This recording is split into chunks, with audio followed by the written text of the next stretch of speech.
어리석었던 것 같아요. 어리석었어요.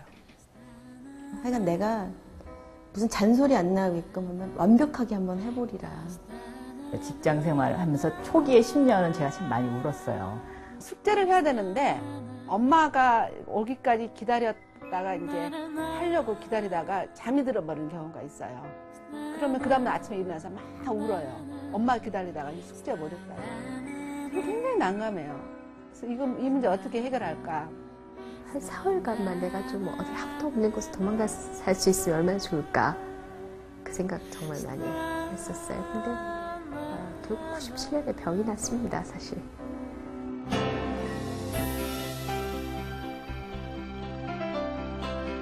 그녀는 사랑스러운 아내, 자애로운 어머니, 성실한 직장인. 하루를 사흘처럼 쉴 새 없이 뛰어다닌다. 힘들어도 내색 한번 하지 않는 그녀를 우리는 슈퍼우먼이라 부른다.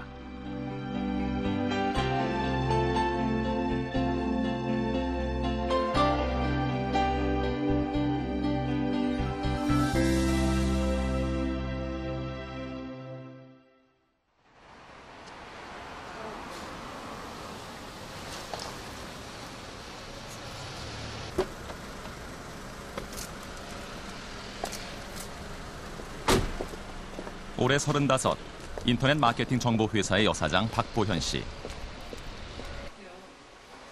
27살 때 회사를 세워 현재 직원 40여 명의 탄탄한 마케팅 컨설팅 회사로 키워낸 억청 여성이다. 지금 지방에 계시는데 한번 올라와서 사장님을 뵙자고 말씀을 하세요. 인터넷 온라인상에서 사업을 계획하는 이들에게 홍보, 광고, 영업 전략을 세워주는 일이 그녀의 사업이다. 주니어 매니저. 박보현 씨의 최대 목표는 일을 빨리 안정시키는 것이었다. 때문에 결혼은 33세 이후에 하기로 계획을 세웠다. 그동안 연애 한 번 제대로 안 하고 오로지 일에만 매달려왔다. 디자인 컨펌만 지금 제가 일을 하는 부분들 때문에 가정에 충실하지 못하는 부분이 분명히 일을 하지 않는 여성보다는 되게 많을 거라고 생각을 해요. 근데 그거에 대해서 제가 어떻게 할 거냐에 대한 준비 또는 제 스스로의 방법에 대한 원칙을 갖지 않고 그냥 결혼을 해서 일을 하니까 육아는 못하겠다 또는 뭐 이런 건 못하겠다라는 거는 제 스스로가 되게 그러니까 남편이 저한테 뭐라고 남편이나 아니면 다른 분들이 뭐라고 해서가 아니라 제 스스로가 아마 되게 용납이 안 되어지는 부분인 것 같아요. 네. 회사를 운영한다는 것은 결코 쉬운 일이 아니었다.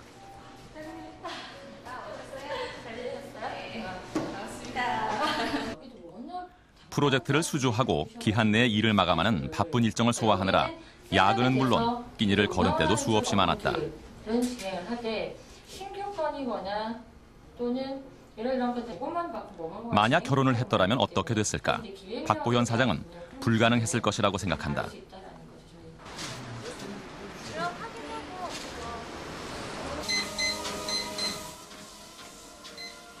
회사가 안정기에 접어들면서 그녀는 요즘 결혼을 준비하고 있다. 하지만 35 여사장이란 조건은 결혼하는데 그다지 좋은 조건이 아니었다. 중매나 미팅 횟수도 점차 줄어들고 있다. 하지만 그녀는 조급해하거나 서두르지 않을 생각이다. 결혼을 언제 하느냐가 중요한 게 아니라 어떤 사람하고 하느냐가 되게 중요하고요. 결혼을 하면 앞으로 20년, 30년을 저는 결혼을 한 사람, 기혼자로 살아갈 거기 때문에 이제 미혼이 1, 2년밖에 남지 않았다. 이 시간에 또 제가 미혼으로 할 수 있는 걸 더 충실하자.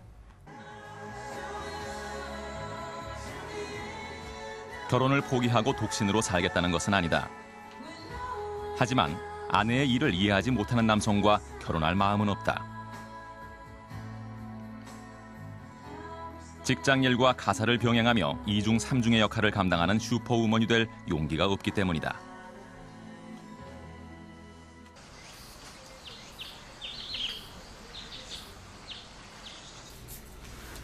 때가 되면 결혼하고 엄마가 되는 것을 당연한 일로 알고 살아온 50세의 주부 이향숙 씨. 그녀의 하루는 온 집안을 쓸고 닦는 것으로 시작된다. 완벽한 주부, 그것이 기본적인 삶의 목표다. 이렇게 해서 이렇게 매번 닦았죠. 그러면은 깨끗해요. 근데 이게 지금 이런 거 이렇게 닦는 건 요즘 거의 한 달에 한 번씩밖에 못 닦거든요. 얼른 보면 모르는데 자세히 보면은 먼지가 아니고 좀 찌든 때가 떡지떡지 붙어 있어요. 그게 참 내 양심에 좀 걸려요, 사실은. 이향숙 씨는 오래된 상자를 하나 보여준다. 여기에는 아이들을 위한 수고와 정성이 담겨 있다. 우리 둘째 딸 유치원에서 가장 행렬하는데 그래서 샤링 넣고 해갖고 여기 그녀가 리본도 여러 날 있었어요. 밤을 새며 만든 딸의 공주 애들이 드레스. 몇 명 빌려줬더니 가방이 필요하다고 하면 그 또한 만들었다. 보는 사람마다 감탄하는 솜씨였다. 만들었어요. 애들이 이걸 제일 좋아해요. 심지어 아이들의 공연 소품까지 도맡아 만들어주곤 했다. 하고 싶어서 했다 하면은 좀 거짓말이겠죠. 남들 앞에 말하자면 내가 일을 하면서도 당신네를 못지않게 나도 살림도 잘할 수 있다. 그런 자기 과시도 있죠. 사실은 그거 있었어요. 그래서 지지 않으려고 내 자신을 내가 뽑죠. 이향숙 씨가 완벽한 주부가 되려고 했던 것은 그래야만 자신의 일을 할 수 있었기 때문이다. 성악을 전공한 그녀는 피아노 학원을 운영하기도 했고 개인 레슨에 문화센터 강의까지 맡아 했지만 집안일과 육아를 도와주는 이는 아무도 없었다. 그러던 중 2001년 이향숙 씨는 유방암 진단을 받았다. 한쪽 가슴을 잘라내야 했고 항암 치료를 하면서 머리카락도 빠졌다. 이렇게 잘 매만지면 이 가발들은 그때 구입한 것들이다. 이렇게 멋있죠? 젊어 보이죠? 머리숱도 많아 보이고. 제 나름대로 정말 미친 듯이 살았거든요. 그렇게 식사 밥이 있어도 시간이 없어서 못 먹을 만큼 그렇게 끼니도 돈이 없어서 못 먹은 게 아니라 시간이 없어서 못 먹을 정도로 그러면서 그 스트레스, 살아남아야 된다라는 스트레스, 그다음에 또 남편이 이해 못 해줄 거에 대한 그런 분노, 또는 미움, 그런 거. 저는 99.9% 스트레스. 저는 그 안세훈 박사님이 캔서라고 얘기했을 때 담담할 수 있었던 게 올 것이 오고야 말았구나. 그런 심정으로 받아들여지더라고요. 이향숙 씨의 남편은 집안일을 소홀히 하면 피아노를 부수겠다고 할 정도로 아내의 일을 흔쾌히 받아들이지 못하는 50대 가장이다. 그녀에게는 딸이 셋 있는데 둘째 딸은 현재 외국 유학 중이다. 간절히 원했던 공부라 형편이 어려워도 보낼 수밖에 없었다. 이향숙 씨가 일을 고집하는 데에는 아이들의 교육비를 마련하려는 의도도 있었다. 내가 같이 한다. 남편도 이 대목에서는 뜻을 같이 한다. 그리고 딸들에게는 전문 직업인이 되라 말한다. 1인 1기, 우리 집은 모든 일에 최선을 다하는 거, 1인 1기. 그 하나의 그 주특기를 가지되 거기에 대해서